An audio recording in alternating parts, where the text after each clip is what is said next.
Good morning my dear student. कक्षा 9th। आज हम पढ़ेंगे दूसरा चैप्टर बहुपद। पहला चैप्टर जो था वो समाप्त हो चुका है। पहला चैप्टर क्या था? संख्या पद्धति। संख्या पद्धति में हमने क्या क्या पढ़ा है?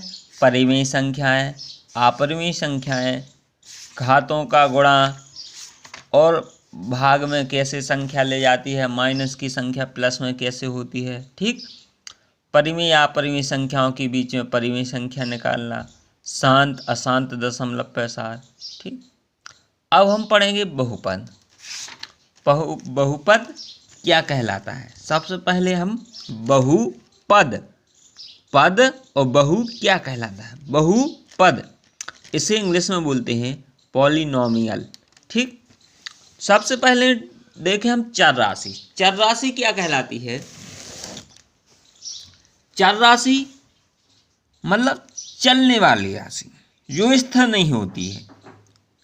चर राशि चलने वाली राशि मतलब जो जिसका मान स्थिर नहीं होता है, चर राशि कहलाता है। इसे एक्स वाई जेड से प्रदर्शित करते हैं। चर राशि का मान स्थिर नहीं होता। क्यों नहीं होता है? जैसे हम किसी भी सवाल को हल करना होता है तो हम एक्स वाई जेड मानते हैं। जैसे रेलगाड़ी की हमें चाल निकालनी है तो रेलगाड़ी की चाल एक्स मान लेते हैं। ठीक। कभी चाल क्या आती है? 60, कभी दूसरे सवाल को हल करने पर आती है 40, कभी तीसरे सवाल को हल करने पर आती है 60, 80, 100, इस प्रकार से। मतलब एक्स का मान जो हम मानते हैं वो निश्चित थोड़ी आता है, अलग अलग आता है। हर प्रत्येक सवाल में अलग अलग मान आता है। तो चर राशि चलने वाली राशि मतलब जिसका मान स्थिर नहीं होता है, चर राशि कहलाता है। एक्स वाई जेड एग्जाम्पल में क्या है? X Y Z. अचर राशि मतलब जिसका मान स्थिर होता है, अचर राशि कहलाता है। जिसका मान स्थिर होता है, अचर राशि कहलाता है। जैसे 4, 5, 6, ये मान कभी बदलते तो है नहीं। 4, 5, 6, 7, 8 मतलब गिनती की कोई भी संख्या 1 से लेकर 100 तक, ये सब क्या कहलाएंगी?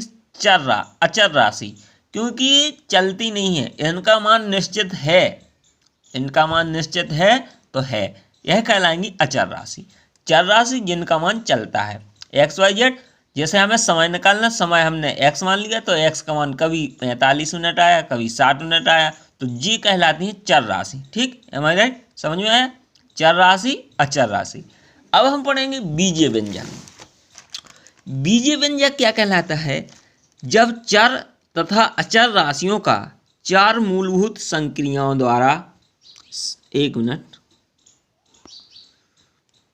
4 मूलभूत संक्रियाओं, ये कैमरा क्या है यार, स्पष्ट रूप से दिखाई दे रहा? जब चर तथा अचर राशियों का 4 मूलभूत संक्रियाओं योग, अंतर, गुणा तथा भाजन द्वारा संयुक्त रूप से सम्मिलित किया जाता है तो वह संयोग बीजीय व्यंजक कहलाता है।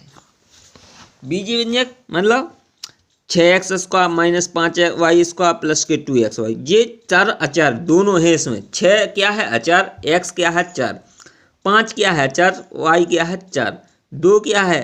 अचर, x y क्या है? चर। तो इनके योग से, योग है, घटाना है, प्लस है, घटाना है, ठीक, गुणा है, 6 गुणा x, इनसे 4 मूलभूत संख्या यानी गुणा भाग जोड़ घटाने से जो समीकरण बनता है, मतलब संयुक्त रूप से सम्मिलित किया जाता है, यह संयोग बीजीय व्यंजक कहलाता है। अगर इसके बराबर में 0 लिख दो तो यह समीकरण बन जाएगा। अभी क्या है? बीजीय व्यंजक 6x square minus 5y square plus के 2xy, ये अभी क्या है? बीजीय व्यंजक। अगर इसके बराबर में 0 होता तो यह बन जाता समीकरण। है भाई राइट? ये बीजीय व्यंजक, चर राशि, अचर राशि, बीजीय व्यंजक। ठीक। अब पढ़ेंगे हम एक चर वाला बहुपद। एक चर वाला बहुपद मतलब क्या कहलाता है?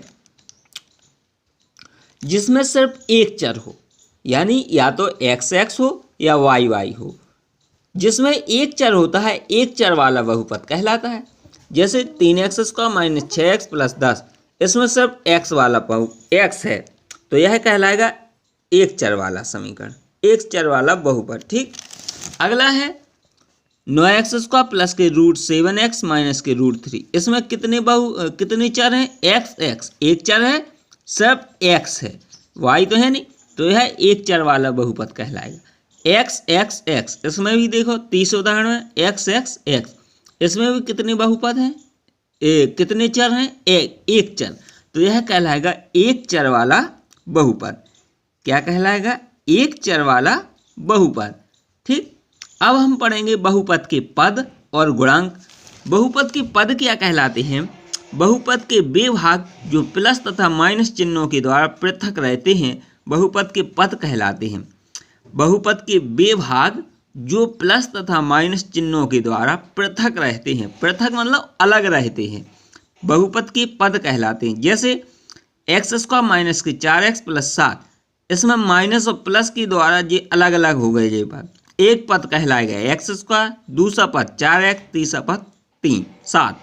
कितने पद हैं? 3 पद।